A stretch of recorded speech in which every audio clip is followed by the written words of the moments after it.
Soy Javier Boix, profesor de Derecho Penal de la Universitat de Valencia, Estudi General, y voy a hablar sobre los delitos contra la libertad e indemnidad sexuales. Estos delitos los tienen recogidos en el título 8 del libro segundo del Código Penal, distribuidos de la siguiente manera, en lo que aquí me importa. El capítulo primero son los delitos de agresiones sexuales, el capítulo segundo de abusos sexuales, y luego hay un capítulo 2 bis, que es agresiones y abusos sexuales en menores de 16 años. Y me interesa destacar en el capítulo 6, el primero de sus artículos va referido, este capítulo a disposiciones comunes, va referido a la perseguibilidad del delito y a la irrelevancia del perdón del ofendido. En primer lugar, quiero destacar sobre este bloque jurídico de protección de la libertad de las personas en el ámbito sexual, que este es el bien jurídico, la libertad sexual. Si bien el título se refiere también a la indemnidad sexual, dado que en menores, en este caso tenemos la edad fijada en 16 años, el bien jurídico no se puede hablar tanto de la libertad cuanto de la indemnidad o, según en derecho comparado en Italia, intangibilidad sexual, que es el interés del Estado en preservar la intangibilidad, la indemnidad sexual de los menores de edad para tutelar el desarrollo de su personalidad en el ámbito sexual en este caso. Quiero destacar también que nuestro Código Penal, donde procede la regulación que he dicho, del año 1995, superó una larga trayectoria en nuestro Código Penal desde 1848, en el que lo que se protegía sustancialmente era la moral, determinada moral, con quiebra de los derechos de los ciudadanos a la libertad y a la igualdad. En el año 95, previamente hubo alguna reforma parcial que no merece la pena ahora destacar, se pone el acento en que no hay que proteger la moral, que al final es la moral de unos cuantos impuesta por el Estado a los ciudadanos, la moral dominante, y el legislador ya hace hincapié en la protección de derechos fundamentales, en este caso la libertad de los ciudadanos en la dimensión sexual y la igualdad, porque tradicionalmente estos delitos han afectado más a la mujer que al hombre y se trataba de destacar la protección de la igualdad con independencia de sexo y de cualquier otra condición. Por lo tanto, con esta transformación, en donde por fin tenemos bienes jurídicos vinculados a derechos fundamentales de las personas, nuestro Código Penal vigente distingue en el capítulo primero entre agresión sexual y capítulo segundo abuso sexual, en función de los medios comisivos. En la agresión sexual se emplea violencia e intimidación, violencia bis física, intimidación bis moral, en virtud del cual se anula la libertad del sujeto pasivo, de ahí que sean los delitos más graves. Y si la conducta sexual, cualquiera que se realice con violencia e intimidación, hay agresión sexual, pero si lo que tiene lugar es un acceso carnal, entendido en sentido amplio frente a la regulación anterior, por tanto, tanto vaginal, bucal o anal, en una concepción de la sexualidad que deja de ser simplista y abarca muchas conductas cuya gravedad se equipara unas a otras, lo llamamos violación. Por tanto, cuando es violencia e intimidación con acceso carnal, es una agresión sexual que se denomina violación. Este capítulo de agresiones sexuales tiene una serie de agravaciones específicas que tenéis en imagen, en las que no me voy a detener. Únicamente hay que llevar cuidado cuando aplicamos una agravación específica que no se infrinja el principio non bis in idem, es decir, que alguna de esas agravaciones no esté contemplada ya en el tipo básico. El capítulo segundo es el del abuso sexual. Se protege también la libertad sexual, si bien no está anulada esa libertad, sino que está limitada. De ahí que la pena sea menor y se llame abuso sexual. Hay una limitación, no anulación, de la libertad del sujeto pasivo por razón de los medios comisivos. Generalmente son casos de prevalimiento, de abuso de superioridad, también se incluyen los casos de persona privada de sentido o personas de cuyo trastorno mental se abusare. También está incluido el engaño y unas conductas afines al engaño, si bien, como veremos, la propuesta que desde diversos sectores se viene haciendo, y parece que hay en eso unanimidad, es que desaparezca el engaño y si se consigue una conducta sexual mediante engaño, que sea una cuestión civil y no penal. En el caso del engaño, la edad además se disminuye del sujeto pasivo a 18 años. También en los abusos sexuales, si hay acceso carnal, en el sentido que antes he dicho, la conducta es más grave, y también hay un catálogo que tenéis puesto en pantalla de las agravaciones específicas en el caso de abusos sexuales, que son algunas de las contenidas en las agresiones sexuales, también, y en este caso de los abusos sexuales mucho más, llevando mucho cuidado en no infringir el principio non bis in idem. Por fin, el capítulo 2 bis se refiere a agresiones sexuales y abusos sexuales en menores de 16 años. Se subió la edad de 13 a 16 años como consecuencia de determinadas directivas europeas en materia de protección de la edad hasta los 16 años. Indemnidad sexual, como he dicho al principio. Tanto las agresiones sexuales que están en el capítulo 1 como los abusos sexuales que están en el capítulo 2 se incrementa la pena por razón de la menor edad. Debe tenerse en cuenta que el legislador considera que el consentimiento del menor de 16 años es irrelevante.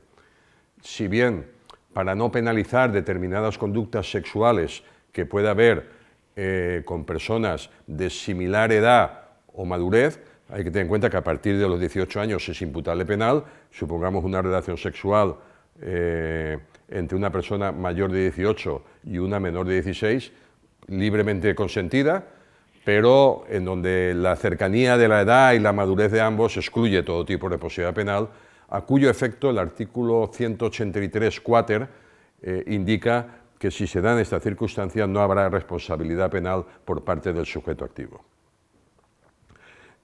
Me quería referir al primer artículo de las disposiciones comunes, el tema del perdón del ofendido y la perseguibilidad.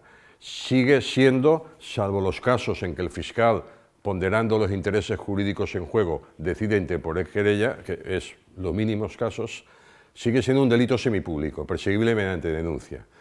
El perdón del ofendido es irrelevante, lo cual genera una situación poco sincrónica entre la perseguibilidad y el perdón. Debe ser irrelevante el perdón por razón de su instrumentalización moralista y por razón de la mercantilización que el perdón tuvo, y para no reincidir mucho más en el ataque a la libertad del sujeto pasivo.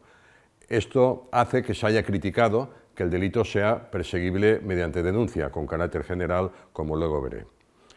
Visto este esquema, es conocido que, sobre todo a partir de la famosa sentencia de la Manada, se planteó la necesidad de reforma, interviniendo la Comisión General de Codificación, interviniendo diversos estamentos, diversas propuestas de partidos políticos. A mi criterio, debiera de simplificarse la regulación, está un poco complicada, y se hizo una propuesta en virtud del cual, para salvar el tema de que todo es agresión y un abuso, para que el ciudadano entienda mejor el porqué de esta diferencia, llamar a todo agresión. Y en ese sentido, en la propuesta, agresión no es violencia e intimidación, sino agresión como lesión al bien jurídico. Se lesiona al bien jurídico libertad. De esta manera se salvaba esa diferencia entre agresión y abuso, denominaciones legales que inducían a confusión, y todo se llama agresión. Pero insisto, ya no se vincula la agresión a los medios comisivos, sino a la efectiva lesión del bien jurídico libertad.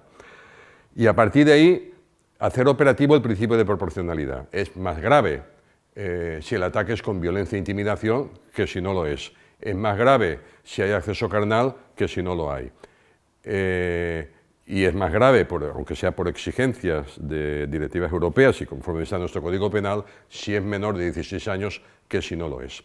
Yo entiendo, junto con algún otro autor, que no procede mantener el ataque a persona privada de sentido y abuso de trastorno mental con la misma pena que los demás abusos sexuales. Creo que es más grave llevar a cabo una conducta sexual con una persona privada de sentido, y es más grave llevar a cabo una conducta sexual abusando del trastorno mental de una persona que los meros abusos de prevalimiento. Creo que el principio de proporcionalidad requeriría atender a ello. Hay que suprimir, como he dicho antes, el delito de abuso sexual mediante engaño. Hace tiempo que se proponía, parece que ahora se es sensible a esa propuesta, y entiendo que habría que convertir el delito perseguible de oficio, como cualquier otro delito. Mantener que el delito sea perseguible mediante denuncia de la persona, por razón del derecho constitucional a la intimidad de esta persona, creo que es algo superado en estos tiempos. La protección del sujeto pasivo o víctima se le debe dar suficientemente en el ámbito procesal penal, que esté ahí protegida por la Ley de Enjuiciamiento Criminal y su aplicación en la práctica, pero el delito de suficiente entidad para que sea perseguible de oficio. No puede ser que conductas excepcionalmente graves a veces no se puedan perseguir porque la persona, sujeto pasivo o víctima, no los quiere perseguir, por lo que sea, que puede ser razones respetables. Debe perseguirse por el bien del bien jurídico tutelado y porque en ocasiones hay intereses colectivos en juego cuando se trata de personas que son reincidentes en la realización de estas conductas y si no se persigue pueden seguir siendo reincidentes. Hay un interés colectivo, social, que hay que proteger. En esa línea, no en esa línea, en este contexto de necesidad de reforma es conocido que actualmente se ha presentado un anteproyecto de modificación de los temas relativos a libertad sexual con una ley integral. No voy a referirme al resto, porque trata muchas cuestiones, sino solo a la parte penal. Creo que la reforma tiene defectos de técnica legislativa, pero esto sucede con bastante frecuencia, que espero que se superen en el trámite parlamentario, pero plantea también dificultades de entendimiento desde el punto de vista del principio de proporcionalidad. No se puede englobar bajo una misma pena conductas de lesividad diferente. Las conductas más graves que he dicho deben tener más pena que la menos grave, sin que sea aceptable el tipo atenuado que introduce el anteproyecto, que lo tenéis en pantalla en materia de anteproyecto, en virtud del cual queda en manos del juez disminuir la pena a una pena de prisión mínima o multa según las circunstancias del hecho. El legislador tiene la responsabilidad de legislar con taxatividad y no puede remitir a los tribunales un cierto grado de inseguridad jurídica. Como lo mismo sucede cuando intenta regular el consentimiento, es decir, la necesidad, consentimiento expreso, no sé qué, eso es enviar el tema al juzgador, al tribunal. Hoy, en nuestro Código Penal, está claro que si no hay consentimiento hay delito en materia de abuso sexual. De manera que es un tema de los tribunales valorar efectivamente si el sujeto pasivo consiente o no, pero darle unas pautas legislativas sobre cuál es el modo de consentimiento para decir que se excluye una responsabilidad y son pautas que generan cierta inseguridad jurídica, creo que a los tribunales se les crea un problema desde el Poder Legislativo que no debiera de crearse. Por lo tanto, en ese sentido, es obvio que nuestros tribunales valoran que la ausencia de consentimiento debe de protegerse al titular del bien jurídico y lo seguirán siendo así, solo que las pautas que se le ofrecen son dudosas y no pueden generar inseguridad jurídica. Por tanto, el principio de proporcionalidad. No consideran más grave los temas de privación de sentido y de abuso de trastorno mental que los abusos de superioridad generales, el prevalimiento puede seguir teniendo la misma pena, lo cual no me parece correcto. Sí que destipifica el supuesto del engaño, lo que me parece adecuado y conforme a derecho, y no entra, como algunas voces habíamos propuesto, en la necesidad de perseguir el delito de oficio, que insisto, creo que es esencial y debe ser congruente con una política criminal de protección de los intereses jurídicos y derechos fundamentales de las personas, las más afectadas por ese tipo de delito. No encaja, no entronca bien dejarlo el delito como semipúblico con carácter general. Tiene que ser un delito perseguible de oficio porque es responsabilidad del Estado proteger en debida forma esos derechos. En ese sentido, y alguna otra cuestión, porque es de técnica legislativa, me referiría a el anteproyecto en marcha, que es de esperar que mejore en su tramitación parlamentaria. De manera que yo creo que con esto tienen una visión de qué es lo que hay vigente, por qué es lo que entiendo yo que habría que reformar y la textura del nuevo anteproyecto que también salva la diferencia conceptual de cara al ciudadano entre agresión y abuso. Entiendo que eso no es lo relevante, agresión es lesión a bien jurídico, pero lo relevante es que se respete el principio de proporcionalidad y no se homogeneicen conductas distintas bajo un mismo manto de pena, lo que puede provocar, reitero, problemas de principio de proporcionalidad. Muchas gracias y nada más.